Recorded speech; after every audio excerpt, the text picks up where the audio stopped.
Hey, if you clicked this video, I know that you came here to learn how to get more viewers to your stream.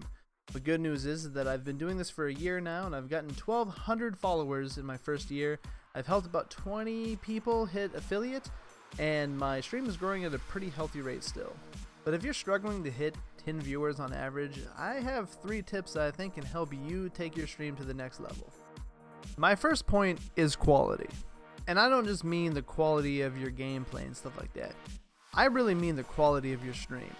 Twitch is full of really good streamers. I'm talking about their mic sounds good, their camera looks good, everything they're doing is HD. Honestly, this is where Twitch is right now. HD and everything looking really great. If you're not willing to compete on this, well, unfortunately, other streamers are really passing you up right now. If you're someone who doesn't stream with a webcam, I have to recommend that you spend as much time and effort and even money as you can on your microphone. I firmly believe at this time that your microphone sound is more important than your webcam. Everyone loves a webcam, everyone likes being able to see your face and all that, but what it comes down to on the interaction is how you sound to your viewers. If you're just starting off and you're using a headset and all that kind of stuff, I mean, that's fine, but you're not gonna get past the 5 viewer mark like that. If you do, you're the exception. Most people are not the exception. When it comes to your webcam, are you putting in the time and the effort that you need to have as much quality as you can? Is your saturation good? Like, what's your color balance? Are you zoomed in too far? Are you oversaturated? Like, these things matter.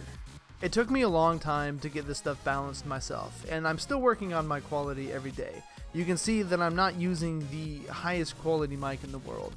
What I do is I focus on balance more than anything else. What I'm not doing is recommending you go out and you buy the most expensive gear you can. I'm not running the most expensive gear I can. As you can tell, I design most of my equipment myself, including my green screen and everything that I use during my streams. But what I am saying is that you need to put the time and effort into your stream to look nice. This is not an option anymore. This is the bare minimum. If you're only streaming to hang out with your friends and stuff like that, that's fine.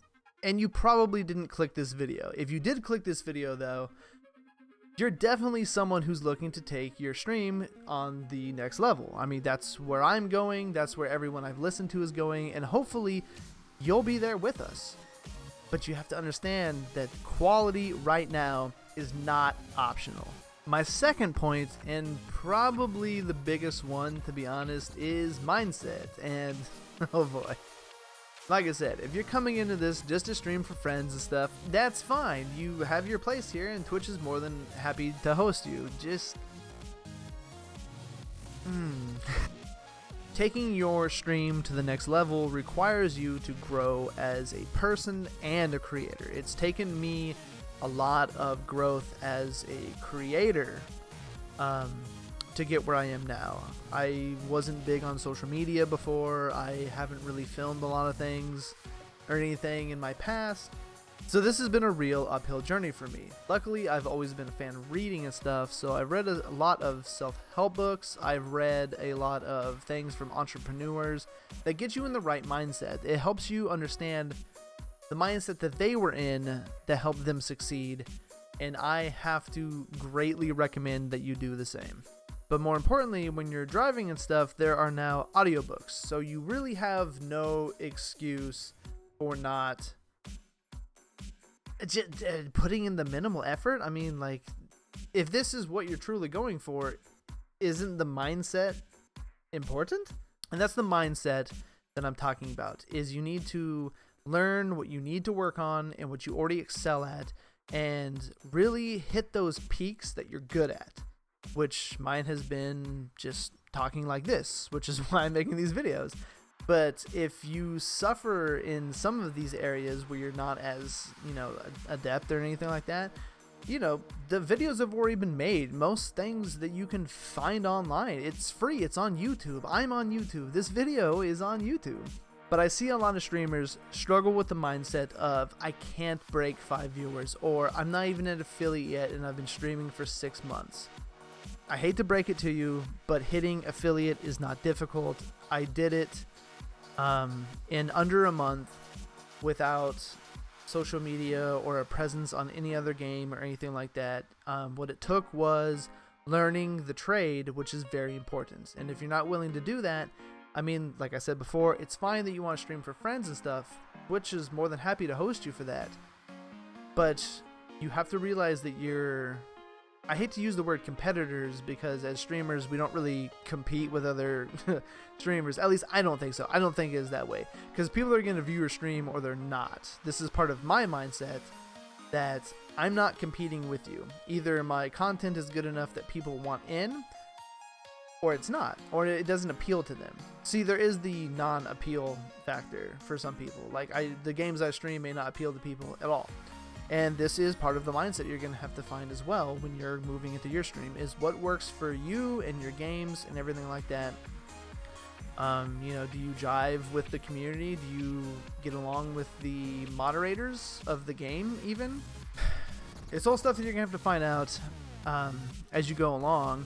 And I heavily recommend broadcasting a multitude of games to learn what best works for you.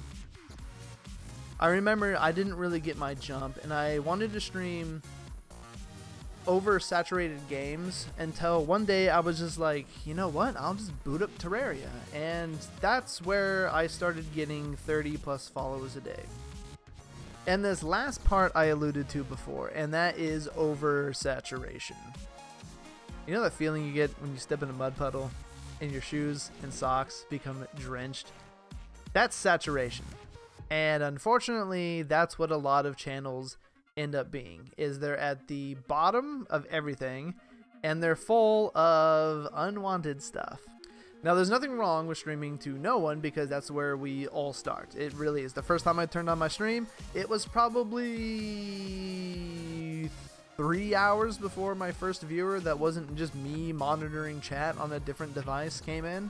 It's still difficult for new streamers, especially if you're like me and you came into the game with no social media presence and you weren't really known on any other games. What I recommend is going onto the browse list on days that you have off of your stream. If you stream 7 days a week, I mean, like, I pray for you, man. But I definitely don't do that. I need breaks. I have a family that I gotta take care of. But what I recommend is, if you have days off, or even take days off to do this, during your stream times, go to the browse section and see what works for you. I'm saying that find a game around 300 to even like 2,000 viewers, and see if you've played any of them before. If you're really knowledgeable in those games, those communities are really welcoming to people like that. I remember I got talked into playing Ark, right? I'd never played Ark before. I wasn't interested in Ark. I booted it up because I got it on summer sale, and I think I got like 24 follows that day and like 6 new subs and everything, and everyone's like, oh, he's like brand new to the game, let's help him out. I welcome backseat gaming. I welcome community involvement a lot. That's why I turned my stream on, is so I can meet new people. I'm not even sure where I was going with that. I think where I wanted to go is find what works for you, and being in an oversaturated area is not going to help you reach these top marks, which makes you easier to find. Did that make sense? Because that's where I wanted to go. Don't get me wrong. If you want to play, Grand Theft Auto, if you want to jump on Fortnite or anything like that, please do it, because your stream is also about having fun, and you can meet new people in those, even at the bottom of the list. Don't take this as a never play those games recommendation. But like I said, what I do want to talk about is saturation doesn't only come in the form of these games are big and it's hard to get noticed. And don't get me wrong, if you're on one of those games, it's going to be hard to get noticed. Even if you have a really big following from another game and you're big on social media, you're competing with titans in the industry. But this idea of not only games being saturated, but the fact that your stream can in fact be saturated. And that may sound bad, but let me elaborate. What separates you from the guy right next to you on the browse section, or even a few spots ahead of you? And you're probably saying, well, I have a webcam, I have, cool gear, I have everything I need, and I'm still hovering around 10 viewers. And there's nothing wrong with hovering around 10 viewers. You probably have a pretty good community already. I know I did when I was hitting my 10 average. They're still around now. They're my mods. They're really fantastic people. They stream too. Like, they know the community. But to set yourself apart from the people around you, because ultimately, if you want to grow, that's what it takes, is you have to be separate.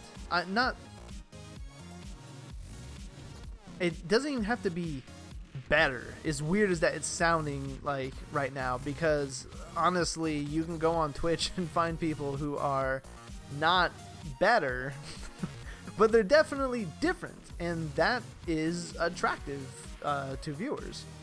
I completely lost my train of thought. I had such a good writer to go off of that.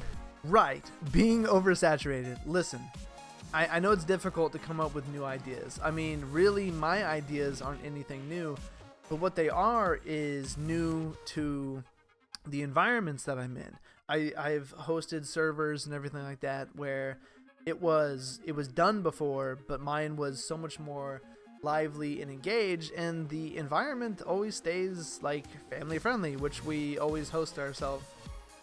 Host ourselves? No, I mean, we always... That's what we are. So even in games that have notoriously toxic communities, we stand out just by being inviting to people, whether it be like new players or really old players who are just looking for a community that doesn't suck. So let me recap this for you. Number one, you're gonna need quality, and I mean your gear, your stream, it's all gonna have to be good. If you've ever seen the number of streamers that go live every month, you have to know that there are hundreds of thousands, if not a million people with a fantastic stream, and they're all struggling just like we are. You're going to have to be the cream that rises to the top. Number two is going to be your mindset. I'm a big fan of reading. I do it a lot. I recommend you do it. If you're not a fan of reading, you have audiobooks, you have just word of mouth, like you got YouTube videos. Like, what am I doing right now, you know? Dude, a thumbs up for helping that mindset, by the way. You're going to have to know what makes people successful, and you're going to have to know how that can apply to you, because every case is different, and I want you to learn what works for you. And number three is going to be saturation. Saturation doesn't only include the game that you're playing, but it also includes what is making your stream different from everyone else's. You know, I notice there's a lot of similarity between points 1 and 3 on this one. What makes you different? You're going to have to ask yourself that a lot as you're going forward in this. If you're struggling with this, it's not a bad idea to, in Discords like mine, link in the description, to come in and ask, hey, can you look things over? Hey, people who've been in my chat before, like, what is something that you like that I'm doing that maybe other people aren't doing? And you're probably thinking to yourself, dude, people do not answer questions like that, and you're absolutely right, they don't. But in the off chance that it actually works, you got new information that you didn't have before. And ultimately, for all three of these, sometimes asking is all you need to find the answer that you're looking for. And maybe you didn't even know that you needed an answer. I know I've been there plenty of times along this journey. Yo, but if you like this video and you find it helpful, go ahead and drop a follow. And also, come follow me over to Twitch, where we stream all the time. If you guys like tutorials like this, I even mention stuff like this during streams as we're playing. Like I said, I've helped, 20 plus people. It's probably more than that just in the Discord alone. To hit affiliate. It's something that I kind of know how to do. And in my first year, not knowing social media or anything, we got to 1,200 follows. And I'd like to thank you guys so much, because I know that it's you guys, my community, who are probably watching this video first. So thank you so much. And yeah, I'll see you next time. Bye.